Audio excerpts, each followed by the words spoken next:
बच्चों last video तक हमने हिस्ट्री ऑफ एंजाइम की बात की थी। आज हम बात करने वाले स्ट्रक्चर ऑफ एंजाइम की।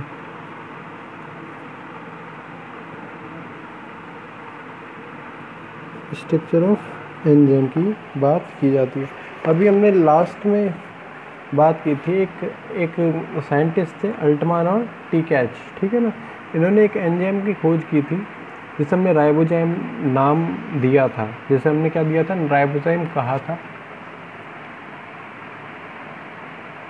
जिसे हमने राइबोजाइम कहा था, ठीक है ना। ये क्या था, पूरा का पूरा एंजाइम क्या था, नॉन प्रोटीनियस एंजाइम था। ये पूरा एंजाइम क्या था, नॉन प्रोटीनियस एंजाइम था, मतलब प्रोटीन का बना हुआ नहीं था। मोस्टली जो एंजाइम्स होते हैं वो क्या होते हैं, प्रोटीन के बने हुए होते हैं। हमने जैसे डेफिनेशन में भी बात की थी, क्या होते हैं, मोस्टली जो एंजाइम्स होते हैं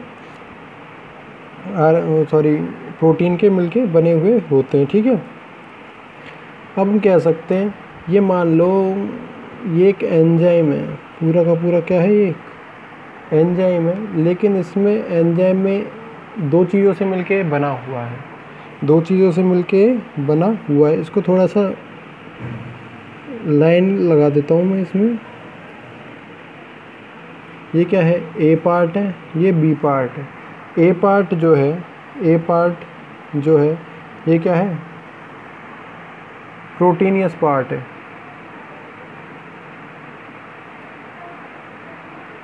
ये क्या है, ए प्रोटीनियस पार्ट है, बी नॉन प्रोटीनियस पार्ट है। बी क्या कहलाएगा, नॉन प्रोटीनियस पार्ट कहलाएगा, ठीक है ना। जो प्रोटीन वाला पार्ट है और जो कि लार्ज पार्ट है, जो कि प्रोटीन वाला पार्ट है और लार्ज पार्ट है, इसको हम लोग बोलते हैं एपो एंजाइम।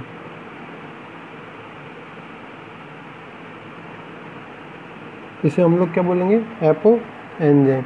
और जो नॉन प्रोटीनियस पार्ट है इसे हम लोग बोलते हैं क्या, प्रोस्थेटिक ग्रुप। Prosthetic group. अभी प्रोस्थेटिक ग्रुप कुछ भी हो सकता था। ये प्रोस्थेटिक ग्रुप क्या हो सकता था, कुछ भी हो सकता था।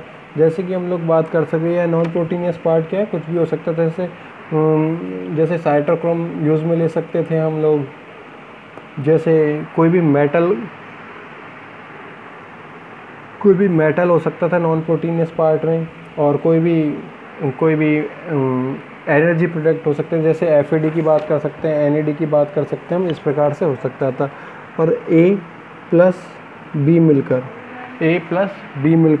ये जो बनाते हैं, इस एंजाइम को हम लोग नाम देते हैं होलो एंजाइम। इसको हम लोग बोलते हैं होलो एंजाइम, ओके। अब होलो एंजाइम किसे कहा जाए, और भी सिंपल लैंग्वेज में समझा जाए तो एक बार देखते हैं। होलो एंजाइम कोई भी ऐसा एंजाइम जो कि क्या है, किसी भी मिक्स फॉर्म्ड बाय, यहाँ लिख देता हूँ और भी अच्छा, फॉर्म्ड बाय मिक्स, या कह सकते हैं टू और more than two substance, okay. ऐसा कोई भी एंजाइम जो कि क्या हो, दो या दो से ज़्यादा सब्सटेंस के मिलने से बना हुआ हो। उसमें जो ए सब्सटेंस होगा ये क्या होगा, प्रोटीन होगा। ये क्या होगा, प्रोटीन होगा। इस पर स्टार लगा देते हैं क्योंकि ये तय है, पहले से ही फिक्स है। ये जो बी है इस पर हमने गोला लगा दिया है, राउंड शेप में लिया है इसे। ये जो बी है ये क्या हो सकता था, कुछ भी हो सकता था, नॉन प्रोटीनियस पार्ट है। ये कोई भी मेटल हो सकती थी, ठीक है ना। ये कोई भी साइटोक्रोम हो सकता था, या कोई भी एनर्जी प्रोडक्ट हो सकता है, जैसे एटीपी की हम लोग बात कर सकते हैं, एनएडी की बात कर सकते हैं, एफएडी की हम लोग बात कर सकते हैं। तो ये कोई भी कंडीशन हो सकती थी नॉन प्रोटीनियस पार्ट में। जब नॉन प्रोटीनियस पार्ट और प्रोटीनियस पार्ट दोनों मिल जाते हैं तो जो एंजाइम बनता है इसको हम लोग बोलेंगे होलो एंजाइम। तो इसको क्या बोलेंगे हम लोग, होलो एंजाइम बोलेंगे, ठीक है ना। एक बार यदि इसकी डेफिनेशन लिखी जाए,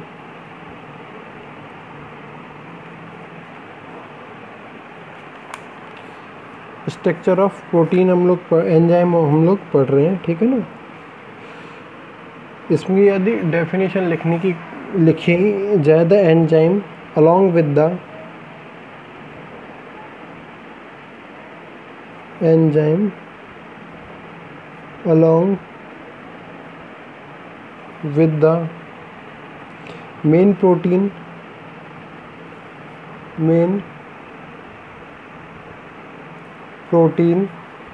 but in main protein, some non-protein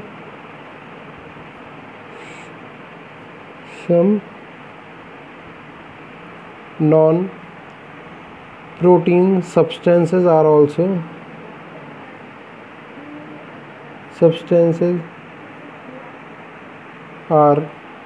found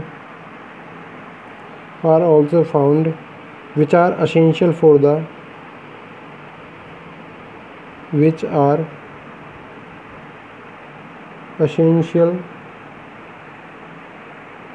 the activity of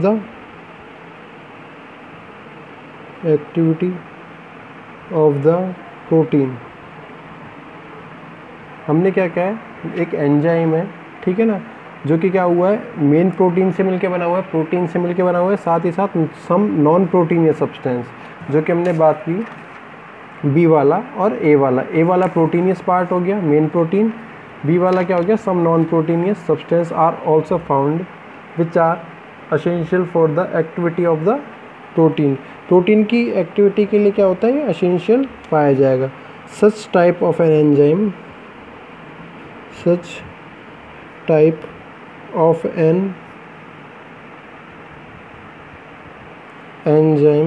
is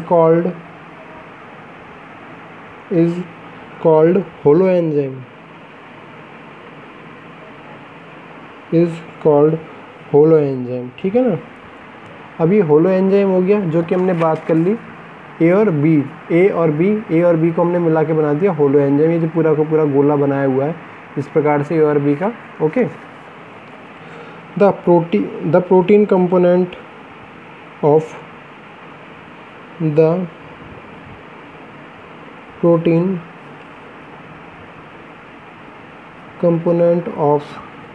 holo enzyme is called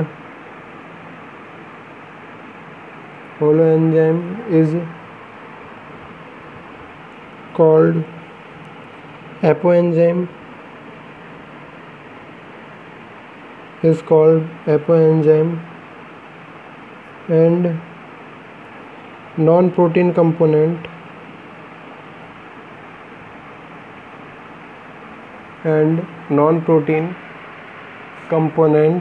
is called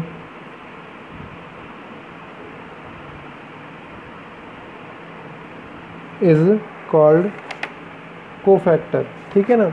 हमने इसे नॉन प्रोटीन, ये जो प्रोटीन वाला पार्ट था इसको हमने यहाँ पे भी लिखा है, यहाँ पे एरो लगा के एपो एंजाइम कह दिया। इसे क्या बोल दिया हमने, एपो एंजाइम बोल दिया। और जो नॉन प्रोटीनियस पार्ट है, नॉन प्रोटीनियस पार्ट को इन्होंने क्या नाम दे दिया, यहाँ पे लिख देता हूँ थोड़ा सा, कोफैक्टर। अब ये कोफैक्टर के हमने टाइप लिख दिए, या तो कोई मेटल हो या तो कोई भी साइटोक्रोम हो, ये कह सकते हैं हम लोग फ्लेवो प्रोटीन हो, ठीक है ना। कोएंजाइम के रूप में हम लोग बात कर सकते हैं, जैसे कि कोई भी एनर्जी एक्टिवेटर हो, या तो एटीपी हो, एनएडी हो सकता है, एफएडी हो सकता है, ठीक है ना, एनएडीपी हो सकता था, ये सारे कोएंजाइम ये हो सकता था, और मेटल हो सकती थी। ये कंडीशन है तीनों की तीनों, जो कि हम लोग देख लेंगे। साइटोक्रोम किस में आएगा, प्रोस्थेटिक ग्रुप में आएगा, ठीक है ना। कोएंजाइम में क्या आएंगे, एनएडी आएगा, एटीपी आ जाएगा, एनएडीपी आ जाएगा, एफएडी आ जाएगा, कोएंजाइम ए आ जाएगा, ठीक है ना। और अगर यदि एक्टिवेटर की बात की जाए तो मेटल आ जाएगा, एक्टिवेटर में क्या आ जाएगा, मेटल आ जाएगा, ठीक है ना। साथ में हमने अपोएंजाइम तो देख लिया, जो कि प्रोटीनियस पार्ट होता है, जो कि क्या हो, प्रोटीनियस पार्ट होगा, ओके। तो ये हो जाती है, कुछ स्ट्रक्चर हो सकती है एंजाइम की, अब ये कोफैक्टर की यदि बात की जाए, cofactor are divided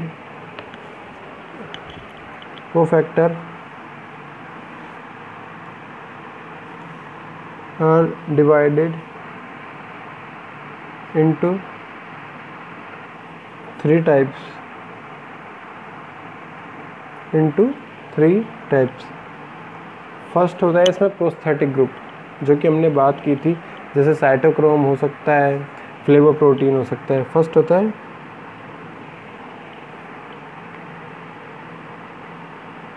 prosthetic group. Okay, prosthetic group में क्या आएगा? when non-protein part of an enzyme when non-protein part of an organic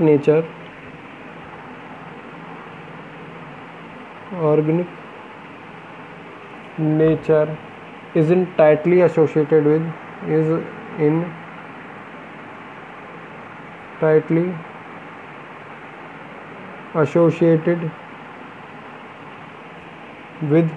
apoenzyme,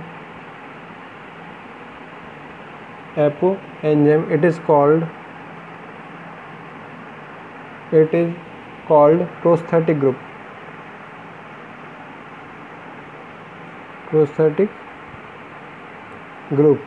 यदि इसमें एग्जाम्पल की बात की जाए तो हम बात कर सकते हैं साइटोक्रोम की, जो कि हमने ऊपर भी लिखा हुआ है, साइटोक्रोम। ये साइटोक्रोम आगे चल के बहुत काम आने वाला है फ्लेवो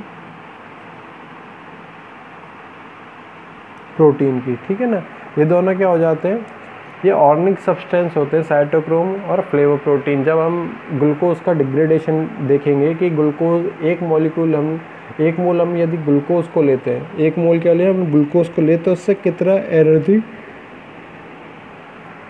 एनर्जी प्रोड्यूस हो सकती है, कितनी एनर्जी क्या हो सकती है, प्रोड्यूस हो सकती है, उसको हम लोग कैलकुलेट करेंगे। तो ये फ्लेवो प्रोटीन हो गया और साइटोक्रोम हो गया, दोनों के दोनों क्या आएंगे, बहुत काम आने वाले हैं। फिर सेकंड कंडीशन आती है आपके पास कोएंजाइम की,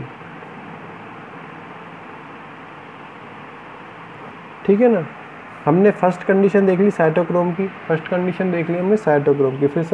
कंडीशन आती है कोएंजाइम की, जिसमें हमने बात की ATP, NAD, FAD, NADH, ये सारी कंडीशन आती है। when the non protein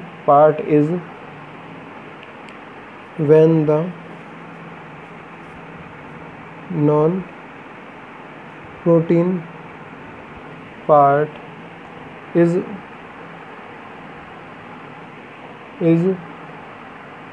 loosely associated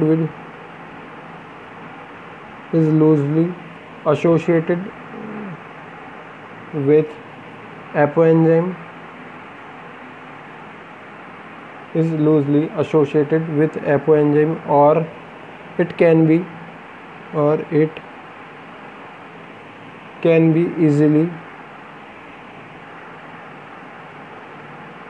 easily capable is attached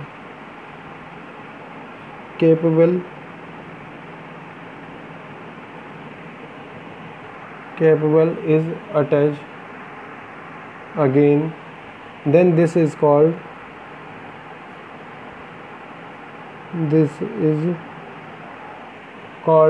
coenzyme,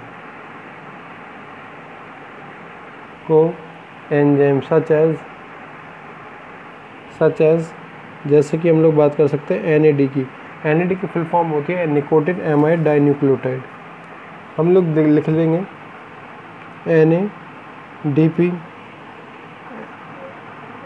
NADP और FAD हो सकता है, कोएंजाइम A हो जाए, ठीक है ना। यदि बात की जाए NADP की, NADP से ही बना है NAD, nicotine amide dinucleotide phosphate, NADP की फुल फॉर्म। NAD की होती है निकोटिन एमाइड डाइन्यूक्लियोटाइड। FAD की फुल फॉर्म होती है फ्लेविन एडेनिन डाइन्यूक्लियोटाइड,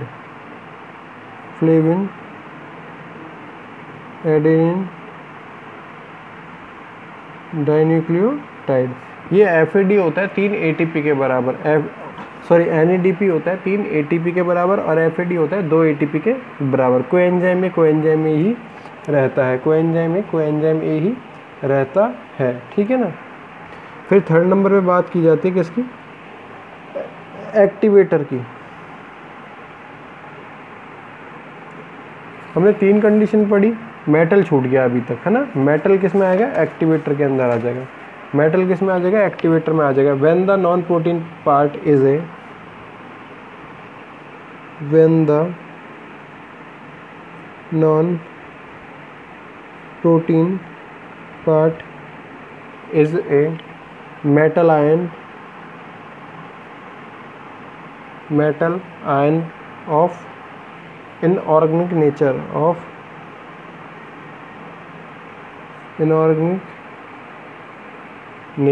ठीक है ना।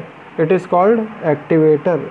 एग्जाम्पल में आ सकता है आयरन, जिसे हम लोग Fe से शो करते हैं, Fe से शो करते हैं। तो हमने कुछ स्ट्रक्चर की अभी बात कर ली है इसमें, लेकिन अभी भी एपो एंजाइम रह गया है, इसको हम लोग देख लेंगे, बाकी हम लोग करेंगे नेक्स्ट वीडियो में। Thank you.